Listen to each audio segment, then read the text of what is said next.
السلام علیکم میرے محترم عزیز دوستو۔ ایک مرتبہ کا ذکر ہے کہ ملک شام میں ایک بادشاہ کی حکومت تھی جو اپنی اکلوتی بیٹی سے بہت محبت کرتا تھا۔ اس کی بیٹی کا نام شہزادی الماس تھا۔ ایک بار بادشاہ دوسرے ملک کے دورے پر گیا تو اس نے واپس آتے ہوئے شہزادی الماس کے لیے بہت سارے تحفے لیے۔ جب بادشاہ واپسی کے سفر پر روانہ ہونے لگا تو وہاں کے بادشاہ نے ایک چھوٹا اور نہایت ہی خوبصورت بلی کا ایک بچہ اس کے حوالے کیا کہ یہ ہماری طرف سے تحفہ ہے، اپنی شہزادی کو دے دیجئے گا، وہ بہت خوش ہوں گی۔ جب بادشاہ واپس آیا تو بلی کے بچے کو دیکھ کر شہزادی الماس بہت خوش ہوئی۔ بادشاہ کی لائی ہوئی دوسری چیزوں کی طرف اس نے نظر اٹھا کر بھی نہیں دیکھا۔ اسی وقت لکڑی کے کام کرنے والے لوگوں کو بلا کر بلی کے لیے ایک بہت ہی خوبصورت سا گھر بنوایا گیا۔ اس گھر میں بچھونے کے لیے ریشم کا گدا اور تکیہ تیار ہوا، پلیٹیں بنوائی گئی، ایک دودھ پینے کے لیے اور دوسری پانی پینے کے لیے۔ شہزادی نے بلی کے گلے میں ایک زنجیر بھی پہنا دی اور بلی کا نام مانو رکھا گیا۔ اسی طرح ٹھاٹ باٹ سے رہتے ہوئے بلی کو 6 مہینے بیت گئے۔ شہزادی الماس کو بلی کے بغیر ایک پل بھی چین نہیں آتا تھا، لیکن ایک بار ایسا ہوا کہ اس کی بلی کہیں غائب ہو گئی۔ وہ بہت پریشان ہو گئی، دعا کر رہی تھی کہ اس کی بلی جلد سے جلد واپس آ جائے۔ کافی دیر بعد تمام کنیزیں جو بلی کو ڈھونڈنے گئی تھی وہ منہ لٹکا کر واپس آ گئی اور کہنے لگی، شہزادی صاحبہ، افسوسناک خبر ہے، بلی کو ہر جگہ تلاش کر لیا مگر نہ مل سکی۔ ان کی باتیں سن کر شہزادی الماس کی آنکھوں میں آنسو آ گئے۔ یہ خبر سارے شہر میں پھیل گئی۔ ملکہ نے جب یہ خبر سنی اور اپنی اکلوتی لاڈلی بیٹی کو روتا ہوا دیکھا تو محل کے غلاموں اور ساری کنیزوں کو طلب کر کے حکم دیا کہ ہر حال میں مانو بلی کو تلاش کر کے پیش کیا جائے۔ رات تک یہ تلاش جاری رہی مگر نتیجہ وہی، بلی کا نہ ملنا تھا اور وہ نہ مل سکی۔ ملکہ اور بادشاہ کو تو بلی میں کوئی دلچسپی نہیں تھی مگر انہیں اپنی چہیتی اور لاڈلی بیٹی کی اداسی کا خیال تھا۔ جب کافی دن گزر گئے اور بلی نہ ملی تو بادشاہ نے اعلان کر دیا کہ جو کوئی بھی شہزادی کی گمشدہ بلی کو تلاش کر کے واپس لائے گا وہ 500 اشرفیہ انعام میں پائے گا۔ شہزادی نے اپنے باپ سے کہا، ابا کیا ایسا نہیں ہو سکتا، آپ انعام کی اشرفیہ زیادہ کر دے، ہو سکتا ہے زیادہ انعام کی وجہ سے کوئی اسے ڈھونڈنے میں کامیاب ہو جائے۔ بادشاہ نے اپنی بیٹی کی بات مانی اور انعام کی اشرفیوں کی تعداد 1000 کر دی۔ دن گزرے، ہفتے گزرے، مہینے گزرے، لیکن کوئی بھی بلی کو ڈھونڈ کر نہیں لا سکا۔ شہزادی الماس بھی اب مایوس ہو چکی تھی، وہ بھی رو دھو کر خاموش ہو کر بیٹھ گئی۔ ایک روز شام کے وقت شہزادی باغ میں جھولا جھول رہی تھی کہ باورچی کا بیٹا وہاں آ گیا اور کہنے لگا، شہزادی صاحبہ، کیا آپ کی بلی ملی یا نہیں؟ شہزادی الماس نے اداسی کے ساتھ جواب دیا، نہیں ملی۔ باورچی کا بیٹا قریب آیا اور کہا کہ مجھے تو یہ لگتا ہے کہ جیسے وہ جنگل میں چلی گئی ہے، جنگل میں بہت ساری بلیاں رہتی ہے، اس دن بھی وہ بلیاں محل آئی تھی، ہو سکتا ہے آپ کی بلی بھی انہی کے ساتھ چلی گئی ہو۔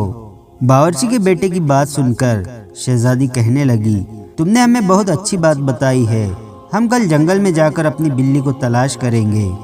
اگلے روز محل کی چھٹی تھی۔ شہزادی الماس بادشاہ کے پاس پہنچی اور اسے جنگل میں جانے کی اجازت مانگی۔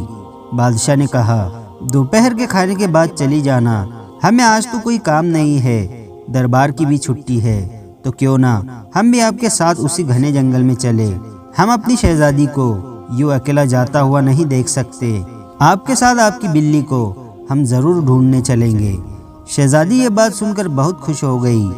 تھوڑی دیر گزری تھی کہ شہزادی کے استاد جو بہت بڑے عالم دین تھے جو اس کو پڑھانے کے لیے آئے، انہوں نے دیکھا کہ خلاف معمول شہزادی بہت خوش نظر آ رہی ہے۔ انہوں نے کہا، شہزادی صاحبہ، ہم آپ کو بہت دنوں کے بعد اتنا خوش دیکھ رہے ہیں، آخر اس کی وجہ کیا ہے؟ شہزادی الماس نے مسکرا کر بڑے ادب سے کہا، استاد محترم، آج ہم اپنی بلی کو جنگل میں تلاش کرنے کے لیے جا رہے ہیں۔ باورچی کے بیٹے نے بتایا تھا کہ وہاں بہت ساری دوسری بلیاں بھی موجود ہیں اور ہمیں امید ہے کہ پھر سے ہماری پیاری بلی مانو مل جائیں گی۔ استاد صاحب نے کہا، اللہ کرے کہ ایسا ہی ہو، لیکن شہزادی صاحبہ، ایک بات میں ضرور کہوں گا، آپ کا استاد ہونے کی حیثیت سے پرندے اور جانور آزاد ہی اچھے لگتے ہیں، ان کو قید کرنا مناسب نہیں۔ یہ ٹھیک ہے کہ ان کے پالنے والے ان کا بہت خیال رکھتے ہیں، اور آپ نے تو اس کے لیے خوبصورت سا گھر بھی بنوایا ہوا تھا، لیکن جو خوشی وہ پرندے یہ جانور اپنے جیسے پرندوں جانوروں میں رہ کر محسوس کرتے ہیں وہ الگ ہی ہوتے ہیں۔ سچ میں پرندوں اور جانوروں کو قید نہیں کرنا چاہیے اور اپنے پاس زبردستی نہیں رکھنا چاہیے، چاہے ہم محل میں ان کو شاہی مقام ہی کیوں نہ دے دے۔ ہم سب کو چاہیے کہ ان کے ساتھ محبت کا سلوک کرے، ان کے دانے پانی اور کھانے کا انتظام کرے، اور سب سے بڑی بات یہ ہے کہ ان کو آزاد ہی رہنے دے۔ اتنے بڑے عالم دین کی بات سن کر شہزادی نے مہدم لہجے میں کہا، استاد محترم، اگر آپ کی اجازت ہو تو آج ہم اپنی بلی کی تلاش میں جنگل چلے جائیں۔ ہم اسے صرف ایک نظر دیکھنا چاہتے ہیں، وہ ہمیں بہت یاد آتی ہے، کیا ہم اس کو دیکھ بھی نہیں سکتے؟ استاد نے کہا، اس میں کوئی حرج نہیں ہے، لیکن اگر وہ جنگل میں خوش ہے، اپنے ساتھیوں کے ساتھ ہے، تو اسے لانے کی آپ کوشش مت کیجیے، یہ میری آپ سے گزارش ہے۔ اس نے کہا، بالکل، میں آپ کی بات کو ضرور مانوں گی۔ اب بادشاہ کے حکم پر ساری تیاریاں مکمل ہو گئی تھی۔ بادشاہ، وزیر، شہزادی الماس محافظوں کے ساتھ جنگل کی طرف روانہ ہوئے۔ جنگل میں پہنچے تو ایک مناسب جگہ دیکھ کر پڑاؤ ڈالا گیا۔ شہزادی الماس ادھر ادھر گھومنے لگی، وہ درختوں کے پیچھے جھاڑیوں میں نظر دوڑاتے پھر رہی تھی۔ وہ باورچی کے بیٹے کو بھی اپنے ساتھ لے کر آئی تھی، جس نے اسے بلی کے بارے میں بتایا تھا تاکہ وہ بلی کی تلاش میں اس کی مدد کر سکے۔ باورچی کا بیٹا بھاگ بھاگ کر ہر طرف دیکھ رہا تھا۔ پھر اچانک شہزادی الماس کے کانوں میں اس کی آواز آئی، شہزادی صاحبہ، ذرا یہاں آئیے، دیکھیے یہ کیا ہے۔ شہزادی الماس دوڑ کر اس کے پیچھے گئی۔ اس نے دیکھا کہ باورچی کا بیٹا جھاڑیوں کے پاس کھڑا ہے۔ وہ قریب پہنچی تو کیا دیکھتی ہے، سامنے ایک چھوٹا سا میدان ہے جس میں ہری ہری گھاس اگی ہے، اور میدان کو چاروں طرف سے جھاڑیوں نے گھیر رکھا ہے۔ یہ دیکھ کر شہزادی کے منہ سے چیخ نکل گئی۔ وہاں پر کئی بلیاں ادھر ادھر گھوم رہی تھی، پہلے باورچی کا بیٹا اور پھر اس کے پیچھے شہزادی الماس جھاڑیوں میں سے ہوتے ہوئے میدان میں پہنچے تو ان کو دیکھ کر بلیاں جھاڑیوں میں چھپ گئی۔ مانو مانو کہہ کر شہزادی الماس اپنی بلی کو آواز دے رہی تھی۔ تھوڑی ہی دیر گزری تھی کہ جھاڑیوں کے پیچھے سے شہزادی الماس کی بلی مانو باہر نکلی اور ادھر ادھر دیکھنے لگی۔ اس کو دیکھ کر شہزادی کے منہ سے خوشی کی چیخ نکل گئی۔ مانو نے بھی اسے دیکھ لیا، وہ اس کے نزدیک آئی۔ شہزادی نے اسے اپنے ہاتھوں میں اٹھا لیا۔ وہ میاؤ میاؤ کی آواز نکالتے ہوئے اس کی گود میں چڑھ گئی۔ خوشی سے شہزادی کا برا حال ہو گیا تھا، وہ اس کے جسم پر محبت سے ہاتھ پھیرنے لگی۔ اچانک شہزادی کے کانوں میں بہت نرم نرم سی آوازیں آئی، میاؤ میاؤ۔ اس نے دیکھا کہ جھاڑیوں میں سے 4 بلی کے خوبصورت اور رنگ برنگے بچے شہزادی کی بلی کو دیکھ کر اپنے باریک آواز میں چلا رہے تھے۔ ان کی آواز سن کر مانو کے کان کھڑے ہو گئے۔ اس نے گھوم کر اپنے بچوں کو دیکھا، شہزادی کی گود سے نیچے اتری اور بچوں کے پاس پہنچ کر ان کو پیار سے چاٹنے لگی۔ یہ منظر دیکھ کر شہزادی کو ہنسی آ گئی۔ تھوڑی ہی دیر میں یہ خبر سب کو مل گئی کہ شہزادی کی بلی مل گئی ہے۔ بادشاہ کو اطمینان ہوا کہ اب شہزادی خوش ہو جائیں گی۔ شام ہونے کو تھی۔ بادشاہ نے خیمے اٹھانے کا حکم دیا اور شہزادی سے کہا، اپنی مانو کو ساتھ لے لو، اب ہم روانہ ہونے والے ہیں۔ شہزادی نے جواب دیا، ابا جان، اب مانو یہی اسی جنگل میں دوسری بلیوں کے ساتھ رہیں گی۔